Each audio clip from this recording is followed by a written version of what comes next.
Good morning. Good morning. Hi, നല്ല വെയിൽ. അപ്പോൾ രാവിലെ തന്നെ അമ്മ മോളെ എവിടേക്കാന്നല്ലേ, മാളുവിനെ കോളേജിൽ പോകാൻ വേണ്ടിയിട്ട് ബസ് സ്റ്റോപ്പിലേക്ക് ഒരു കമ്പനി കൊടുക്കാൻ പോവാം. ഞാൻ എന്താ വെച്ചാൽ തുടങ്ങിയിട്ടല്ലേ ഉള്ളൂ. അപ്പോൾ ബസ് എടുക്കണത് ആദ്യമായിട്ടാണ്. അതെ, ഇന്ന് ഫസ്റ്റ് ഡേ ആയിട്ടാണ് ബസ്സിൽ ഒറ്റയ്ക്ക് പോണത്. അപ്പോൾ ഞങ്ങൾ സാറ്റർഡേ സൺഡേ ബസ് സ്റ്റോപ്പൊക്കെ പോയി നോക്കി എവിടുന്നാണ് കയറേണ്ടത്. എന്നാലും ഒരു 1-2 പ്രാവശ്യം ഒന്ന് കമ്പനി കൊടുക്കാമെന്ന് വിചാരിച്ചു. കാരണം ഏട്ടന് എന്നും ഉണ്ടാവില്ല, വീക്കിലി 2 ദിവസമൊക്കെ ഓഫീസിൽ പോകേണ്ടി വരും. അപ്പോൾ ഏട്ടനില്ലാത്ത ദിവസമാണെങ്കിൽ ബസ്സിന് പോകണമല്ലോ. അപ്പോൾ ബസ് സ്റ്റോപ്പിലേക്ക് പോയിക്കൊണ്ടിരിക്കുകയാണ്. അങ്ങനെ മാളുവിൻ്റെ ബസ് വന്നു. ചെറിയൊരു കൺഫ്യൂഷനൊക്കെ ഉണ്ടായിരുന്നു. അവിടെ 2 സ്റ്റോപ്സ് ഉണ്ട് 2 സൈഡിലേക്കും. അപ്പോൾ ഞങ്ങൾ നിന്നുകൊണ്ടിരുന്നത് ഓപ്പോസിറ്റ് സൈഡിലാണ്, which was the wrong side. പക്ഷേ ലക്കിലി ബസ് വന്നപ്പോൾ വേഗം ക്രോസ് ചെയ്തിട്ട് ആളോട് ചോദിച്ചു, ഇത് കോളേജിലേക്ക് പോകുന്നതാണോ? അപ്പോൾ യെസ് പറഞ്ഞു. അതായത് കുട്ടികൾ കയറുന്നത് കണ്ടു. പിന്നെ ഇതാണ് ഇവിടുത്തെ വലിയൊരു റീറ്റെയിൽ പാർക്ക്. ഇവിടെ ഏറ്റവും വലിയൊരു ടെസ്കോ ഉണ്ട്. പിന്നെ അറ്റം വരയ്ക്കും നിറയെ ഷോപ്സ് ഉണ്ട്, like B&M, TK Maxx, boots, M&S, അങ്ങനെ ഒരുവിധം എല്ലാ ബ്രാൻഡിൻ്റെ സ്റ്റോഴ്സും ഇവിടെ ഉണ്ട്. ഇത് ഒരു 5 മിനിറ്റ് നടന്നാൽ മതി. മെയിൻ റോഡിൽ നിന്ന് നമ്മളുടെ റെസിഡൻസ് ഏരിയയിലേക്ക് ഞാൻ തിരിഞ്ഞു. അപ്പോൾ മുന്നത്തെ ലൊക്കേഷൻ വെച്ച് നോക്കുമ്പോൾ ഇത് കുറച്ചും കൂടിയല്ല, ഇത് വളരെ നല്ല ഒരു എന്താ പറയുക, ഒബ്വിയസ്ലി ഇത് വലിയ സിറ്റിയാണ്. അപ്പോൾ കുറേ ഷോപ്സും അങ്ങനത്തെ ഒക്കെ സൗകര്യങ്ങൾ ഇവിടെ കൂടുതലാണ്. ലൈക്ക് അടുത്തടുത്ത് തന്നെ ബസ് സ്റ്റോപ്സ് ഉണ്ട്. പിന്നെ ഇവിടുന്ന് അങ്ങോട്ട് ക്രോസ് ചെയ്ത് പോയി കഴിഞ്ഞാൽ ട്രെയിൻ സ്റ്റേഷനാണ്. അപ്പോൾ ഏട്ടനും ഓഫീസിൽ പോകുമ്പോൾ കാർ എടുക്കാറില്ല, കാരണം അറിയാമല്ലോ സിറ്റിയിലൊക്കെ പാർക്കിംഗ് ഒരു ചലഞ്ചാണ്. ഡ്രൈവ് ചെയ്ത് പോകണം ട്രാഫിക്കിൽ. ഏട്ടൻ ട്രെയിനാണ് പ്രിഫർ ചെയ്യുക. അപ്പോൾ ഞാനില്ലേ നടന്ന് വീടിൻ്റെ അവിടേക്ക് എത്തിയപ്പോൾ എനിക്ക് തോന്നി ഇവിടെ അടുത്തുള്ള നമ്മുടെ പാർക്കിലൊന്ന് പോയി കുറച്ച് നേരം ഇരുന്ന് കളയാമെന്ന്. നമ്മുടെ വീട് ഇവിടെ ജസ്റ്റ് അടുത്താണ്. ഇവിടെ തൊട്ടടുത്തൊരു കുഞ്ഞൊരു പാർക്കുണ്ട്. അപ്പോൾ രാവിലെ തന്നെ ഇങ്ങനെ ഭയങ്കര പ്ലസൻ്റായിട്ടുള്ള കാര്യങ്ങളൊക്കെ ചെയ്യുമ്പോൾ തന്നെ നമ്മുടെ ഡേ ഒരു ഗുഡ് സ്റ്റാർട്ടായിരിക്കുമല്ലോ. എന്നിങ്ങനെ ചെയ്യണമെന്ന് ആഗ്രഹമൊക്കെ ഉണ്ട്, പക്ഷേ ആഗ്രഹത്തിനേക്കാളും വലിയത് മടിയാവുമ്പോൾ പല കാര്യങ്ങളും നടക്കാതെ വരും. അപ്പോൾ ഇന്നെന്തായാലും മാളുവിനെ കൊണ്ടാക്കാൻ വേണ്ടിയിട്ട് എന്തായാലും അവളുടെ ഒപ്പം പോയി.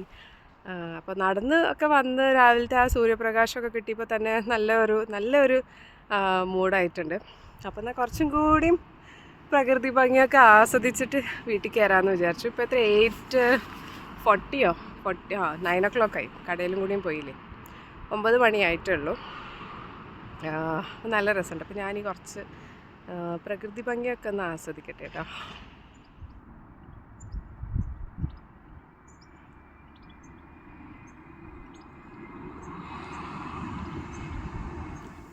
അങ്ങനെ ഗാർഡനിലൊക്കെ ഇരുന്നത് വെയിൽ കൊണ്ടതിന് ശേഷം വീട്ടിലേക്ക് വന്നു. എന്താണെന്ന് വെച്ചിട്ടുണ്ടെങ്കിൽ വിശപ്പിൻ്റെ വിളി വന്നു തുടങ്ങി. രാവിലെ ഇട്ടിട്ട് ഒന്നും ചായ പോലും കുടിച്ചില്ല, അവളുടെ കൂടെ പോയി. കുറേ നാൾക്ക് ശേഷം എനിക്ക് ഇങ്ങനെ ഒരു എന്താ പറയുക, ഒറ്റയ്ക്ക് കുറച്ചൊരു സമയം, ഒരു മീ ടൈം എന്നൊക്കെ വേണമെങ്കിൽ പറയാം, ഇങ്ങനെ വീട് കിട്ടിയ ഒരു അവസരമാണ്. കാരണം മോസ്റ്റ്ലി ഏട്ടൻ പോകാറില്ല ഓഫീസിൽ, വർക്ക് ഫ്രം ഹോം ആണ്. അതുപോലെ മാളുമായാലും ഇത്രയും ദിവസം വെക്കേഷൻ ആയിരുന്നു, വീട്ടിൽ തന്നെയായിരുന്നു. അപ്പോൾ ഇപ്പോൾ ഇന്ന് പ്രത്യേകിച്ച് കുറച്ച് നേരത്തെ എനിക്കും കൂടിയും ചെയ്തു. അവർ രണ്ടുപേരും പോയി. അവരുള്ളതുകൊണ്ട് ശല്യമാണെന്നല്ല ഞാൻ പറഞ്ഞത്. ഓബ്വിയസ്ലി എനിക്കിപ്പോൾ ഈ ജോലി ഇല്ലാണ്ട് ഞാൻ വീട്ടിൽ നിൽക്കുന്ന കുറച്ച് സമയം മാത്രമാണ് എനിക്ക് ഇങ്ങനെ ഒരു സ്പേസ് കിട്ടുക. അല്ലാതെ ഇപ്പോൾ ഞാനായാലും നേരത്തെ മാക്സിമം ഒരു 7:30 ആകുമ്പോൾ ഇറങ്ങില്ല. അപ്പോഴും എനിക്കതൊരു ചില സമയത്ത് ഒരു പോയിന്റ് കഴിഞ്ഞ് കഴിഞ്ഞാൽ ഭയങ്കരമായിട്ടും എങ്ങനെയെങ്കിലും ഒരു ഒറ്റയ്ക്ക് കുറച്ച് സമയം വീട്ടിൽ വേണമെന്ന് തോന്നാറുണ്ട്. അപ്പോൾ ഞാൻ പർപ്പസ്ലി ചില ദിവസം ഇവർ രണ്ടുപേരും ഓഫീസിലും സ്കൂളിലും പോകുന്ന ദിവസം നോക്കിയിട്ട് ഞാൻ ചിലപ്പോൾ ലീവ് എടുക്കാറുണ്ട്, എൻ്റെ പേഴ്സണൽ ആവശ്യത്തിന്, വേറെ ഒന്നും ചെയ്യാനല്ല, ജസ്റ്റ് വീട്ടിലിരിക്കുക. എൻ്റേതായ സമയത്ത് അല്ലെങ്കിൽ എൻ്റേതായ ഒരു സ്പേസിൽ എനിക്ക് വീട്ടിൽ ചെയ്യാനുള്ള കാര്യങ്ങൾ ചെയ്യുക. ചിലപ്പോൾ ഫുൾ ക്ലീനിങ് ചെയ്യും, ചിലപ്പോൾ ഒന്നും ചെയ്യാതെ ലേസി ആയിട്ടിരിക്കും. എന്നിട്ട് എന്തെങ്കിലും ഒരു മൂവിയോ അല്ലെങ്കിൽ എന്തെങ്കിലും ഒരു സീരീസോ എന്തെങ്കിലും കാണാൻ. പക്ഷെ ആ ഒറ്റയ്ക്ക് ഒരു സ്പേസ് അത് ഇടയ്ക്ക് കിട്ടുന്നത് ഒരു റീചാർജ് പോലെയാണ്. I am sure most of you will definitely relate to this.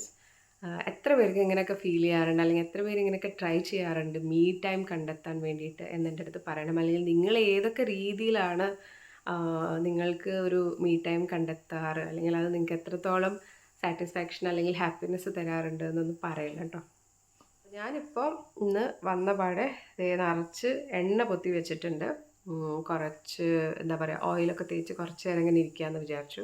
ബാക്കി വന്നതൊക്കെ മുഖത്തെടുത്ത് വാരി പൂശിയിട്ടുണ്ട്. കാരണം എൻ്റെ മുടി സോർട്ടായാൽ തന്നെ ഓൾമോസ്റ്റ് എല്ലാം സോർട്ടഡ് ആണ്. എന്നിട്ട് എൻ്റെ പണികളൊക്കെ തീരാണെങ്കിൽ പറ്റുകയാണെങ്കിൽ ഞാൻ ഇന്ന് നിങ്ങൾക്ക് ഹോം ടൂർ കാണിച്ചു തരാം.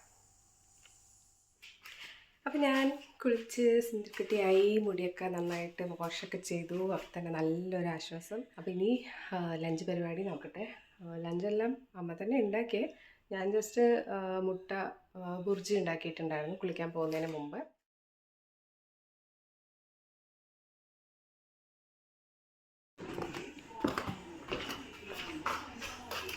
വീണ്ടും ഒരു ഗുഡ് മോർണിംഗ്.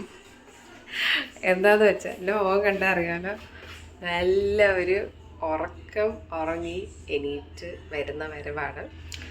ആക്ച്വലി ഉറങ്ങാൻ എനിക്ക് ഉദ്ദേശം ഉണ്ടായിരുന്നില്ല. ഞാനൊരു ഫോൺ എക്സ്പെക്റ്റ് ചെയ്യുന്നുണ്ടായിരുന്നു. അപ്പോൾ ഞാൻ റൂമിൽ പോയിരിക്കാം, ഇവിടെ ടി വിയുടെ ശബ്ദമൊന്നും കേൾക്കണ്ടല്ലോ എന്ന് വിചാരിച്ചിട്ട് അങ്ങനെ ഫോണിൻ്റെ വരവും നോക്കി മൊബൈലിങ്ങനെ സ്ക്രോൾ ചെയ്ത് അറിയാതെ ഉറക്കം വന്നു. അപ്പോൾ ഇങ്ങനെ പതുക്കെ ഒന്ന് സൈഡായി. ഇപ്പോൾ 6 മണി ആവാറായപ്പോഴാണ് ഞാൻ എൻ്റത്. ഏട്ടൻ ഓഫീസിൽ നിന്ന് വന്നു. ഞാൻ വന്നപ്പോൾ തൊട്ട് ഈ ചെയറുമെന്ന് എനിപ്പിക്കാനുള്ള ശ്രമത്തിലാണ്. എന്താ പറയുക, അത്യാവശ്യം ഇവിടെയൊക്കെ ഒന്ന് വൃത്തിയാക്കി തരാൻ, എനിക്കൊരു ഹോം ടൂർ എടുക്കാൻ. പിന്നെ ഈ ചെയറിൻ്റെ കഥ ഞാൻ പറഞ്ഞുതരാം. ഈ ചെയർ ഞങ്ങൾ ഫർണിച്ചർ മേടിക്കാൻ പോയപ്പോൾ സോഫ മേടിച്ചിട്ട് ഞാനാണ് ഇതുമ്പോൾ കണ്ണ് വെച്ചിട്ട് ഇങ്ങനെ ഒരു ഫുഡ് റെസ്റ്റും ഈ ചെയറും ഒരു കുറച്ച് സെമി റിക്ലൈനർ ചെയറാണ്. അത് കണ്ടപ്പോൾ ഞാൻ പറഞ്ഞു നിങ്ങളൊക്കെ സോഫയിൽ ഇരുന്നോളൂ, എനിക്ക് ഈ ഒരു ചെയർ മാത്രം മതി. അന്ന് ഈ ചെയർ ഇവിടെ കൊണ്ട് ഡെലിവറി ചെയ്തത് മാത്രമേ എനിക്ക് ഓർമ്മയുള്ളൂ. പിന്നെ അതിന് ശേഷം എനിക്ക് ആ ഭാഗത്തേക്ക് പോകാൻ പറ്റില്ല. ചായ റെഡിയായിക്കൊണ്ടിരിക്കുന്നു. ഇവിടെ അതേ ഡിന്നർ പരിപാടിക്ക് നമ്മുടെ ഷെഫ് രണ്ടും കൽപ്പിച്ച് ഇറങ്ങിയിട്ടുണ്ട്. ഞാൻ സ്വൈരം കൊടുക്കാത്തതുകൊണ്ട് എനിക്ക് അന്ന് ചിക്കൻ്റെ തോലൊക്കെ പൊളിച്ച് തന്നു. എന്താണ് ഷെഫ് ഇന്നത്തെ ഡിന്നർ സ്പെഷ്യൽ? അപ്പോൾ നമ്മൾ നമ്മളൊരു ചിക്കൻ 65 ട്രൈ ചെയ്താലോ എന്ന് വിചാരിക്കുകയാണ്. അപ്പം അതിന് 2 രീതിയിലാണ് കട്ട് ചെയ്തുകൊണ്ടിരിക്കുന്നത് അല്ലേ? നല്ല ബ്യൂട്ടിഫുള്ളായിട്ട് ബോൺലെസ് പീസ് കുറച്ച് മാറ്റി വെച്ചിട്ട്, അപ്പോൾ അത് നമുക്ക് ചിക്കൻ 65ക്ക് വേണ്ടിയിട്ട് ബോൺലെസ് പീസ് എടുക്കാം. അപ്പോൾ ബാക്കിയുള്ള പീസ് നമ്മൾ കറിയാക്കാമെന്ന് വെച്ചേക്കണം. അവിടെ ബാക്കിൽ വേറെ ഒരു അസിസ്റ്റൻറ്റ് ഷെഫ് ഉള്ളി വെളുത്തുള്ളിയൊക്കെ നോക്കിക്കൊണ്ടിരിക്കുന്നു. മാള് വന്നിട്ട് കുളിക്കാൻ പോയി. ഹലോ. അപ്പോൾ ചിക്കൻ പരിപാടിയൊക്കെ കഴിഞ്ഞ് വന്നപ്പോഴത്തേക്കും നേരം ഒരുപാട് ലേറ്റായി. പിന്നെ അപ്പോഴത്തേക്കും ഡേ ലൈറ്റും പോയി. അപ്പോൾ എന്തായാലും ഹോം ടൂറൊക്കെ ചെയ്യാനുള്ള ഒരു എനർജിയും ഉണ്ടായിരുന്നില്ല. പിന്നെ രാത്രി എടുത്ത് കഴിഞ്ഞാൽ ഒരു സുഖം ഉണ്ടാവില്ല എന്ന് വിചാരിച്ചിട്ട് നെക്സ്റ്റ് ഡേ ആവാമെന്ന് വിചാരിച്ചു. പക്ഷേ ഇന്നിപ്പോൾ 3rd ഡേ ആയി. ഞാൻ മിനിഞ്ഞാന്ന് സ്റ്റാർട്ട് ചെയ്ത വ്ളോഗാണ്. അപ്പോൾ എന്തായാലും ഇന്ന് കയ്യോടെ ഹോം ടൂർ ചെയ്ത് കളയാം എന്ന് വിചാരിച്ചു. അപ്പോൾ എല്ലാവർക്കും വെൽക്കം. ഇതാണ് നമ്മുടെ എൻട്രി. അപ്പോൾ താഴത്തെ ഫ്ലോറിൽ ഓൺലി ലിവിങ്ങും കിച്ചണുമാണ്. പിന്നെ ഇവിടുന്ന് മുകളിലേക്കുള്ള സ്റ്റെയർസ്. ഇവിടെ ഒരു ചെറിയ വാഷ്റൂം ഉണ്ട് ജസ്റ്റ്. അപ്പോൾ ഇവിടെ നമ്മൾ ഡൈനിങ് സ്പേസ് സെറ്റ് ചെയ്തിരിക്കുന്നത്. ആൻഡ് ഇതാണ് നമ്മുടെ കിച്ചൺ. ഇത് ഒരുവിധം ഇപ്പോൾ കഴിഞ്ഞ 1-2 വീഡിയോസിൽ കണ്ടു കാണും. അത്യാവശ്യം സ്റ്റോറേജും കാര്യങ്ങളൊക്കെ ഉണ്ട്. പിന്നെ ഇതൊക്കെ ഇൻറ്റിഗ്രേറ്റഡ് ആണ്. ഫ്രിഡ്ജും ഡിഷ് വാഷറും വാഷിംഗ് മെഷീനും എല്ലാം ഇതിൻ്റെ താഴെ തന്നെയാണ്. സോ ഇതാണ് നമ്മുടെ കിച്ചൺ.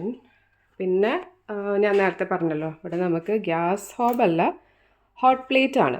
ആ ഒരു ഡിഫറൻസ് ഉണ്ട്. അപ്പോൾ കിച്ചനോട് ചേർന്നിട്ട് തന്നെ ഇവിടെ ഡൈനിങ് ഏരിയ ആണ്. അവിടുന്ന് ഇങ്ങോട്ട് ലിവിങ്. ഇവിടെ ഒരു ജസ്റ്റ് ഒരു കൗച്ച് മാത്രം ഇട്ടിട്ടുണ്ട്.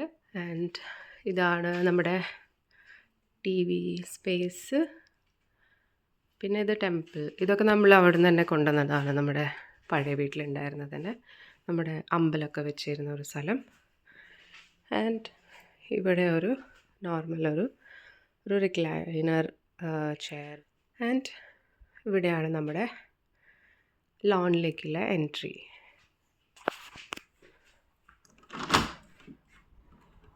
ഇങ്ങനെ ഒരു സ്ക്വയർ ആയിട്ടൊരു ഷേപ്പ് ഉണ്ട്.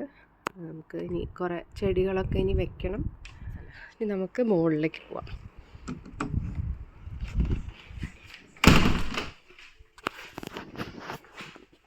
മുകളിൽ നമുക്ക് 3 ബെഡ്റൂംസ് ഉണ്ട്. ഇവിടെയാണ് നമ്മുടെ കോമൺ ഫാമിലി ബാത്ത് ആൻഡ് സംഭവങ്ങളൊക്കെ. ആൻഡ് ഈ ബാത്റൂമിനോട് ചേർന്നിട്ടുള്ളതാണ് നമ്മുടെ മാസ്റ്റർ ബെഡ്. അത്യാവശ്യം നല്ല വലിപ്പമുണ്ട്. ഇവിടെ ഒരു വിൻഡോ, ഇവിടെയും ഒരു വിൻഡോ. നമുക്ക് നല്ല ഡേ ലൈറ്റൊക്കെ കിട്ടും.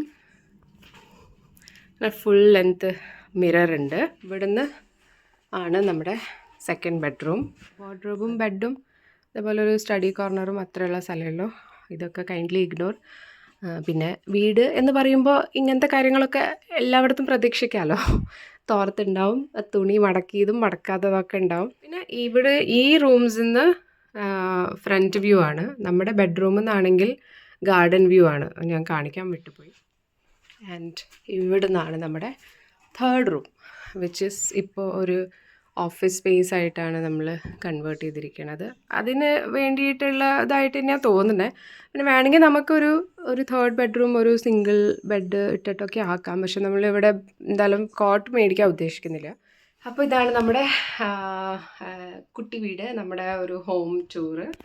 അപ്പോൾ കുറേ ദിവസമായി എടുക്കണം എന്ന് വിചാരിച്ചിട്ട് ഇപ്പോഴാണ് പറ്റിയത്. അപ്പോൾ മുന്നത്തെ വീടിനേക്കാളും തീർച്ചയായിട്ടും കുറച്ച് സൗകര്യമുണ്ട്. എന്നാൽ ഭയങ്കര വലിയ വീട് ഒന്നുമല്ല. അപ്പോൾ ഈ പുതിയ വീട്ടിലെ താമസവും കാര്യങ്ങളൊക്കെ ആയിട്ട് ഞങ്ങളിങ്ങനെ മുന്നോട്ട് പോയിക്കൊണ്ടിരിക്കുന്നു. അപ്പോൾ നിങ്ങൾ എന്തായാലും ആസ് ഓൾവേസ് ഈ വീഡിയോ കാണുക. കണ്ടിട്ട് ഇഷ്ടപ്പെടുകയാണെന്നുണ്ടെങ്കിൽ ലൈക്ക് ചെയ്യാനും ഷെയർ ചെയ്യാനും സബ്സ്ക്രൈബ് ചെയ്യാനും മറക്കരുത്. And thank you. ബൈ.